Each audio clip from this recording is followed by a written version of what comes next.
Iindaba eliphakathi kwemibutho yeeTaxi lishiya abakhweli bengenazithuthi kwaye bephantsi koloyiko.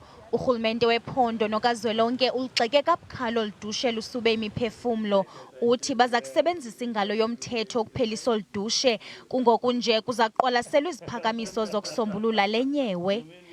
The public comments have now closed on the 16th of July, and as at yesterday,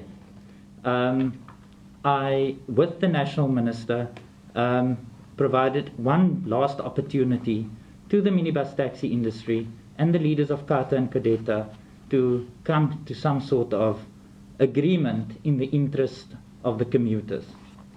The bottom line is that there is still no official agreement, and for that reason I will use today to apply my mind to the submission submitted with my intention as per section 91, and I will inform the media what my decision thereafter would be. Amapolisa namagosa ezendlela aqhuba uqoqo kwiirenki zeeTaxi ngelixa ezinye iiteksi neebhasi zikhatshwa uqinisekisa ukhuseleko lwazo.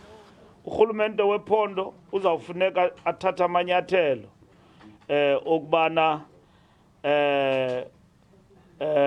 lo mcimbi lo wokuthi iiteksi azihambi kuyabulalana njalo njalo kwezo ndawo zichaphazelekayo sithathe isigqibo esizawuthi mabake barhoxiswe kancinci, and then xa kurhoxiswa iiteksi kwezo ndawo zichaphazelekayo kule mfazwe ikhoyo, and then siza kwenza ntoni?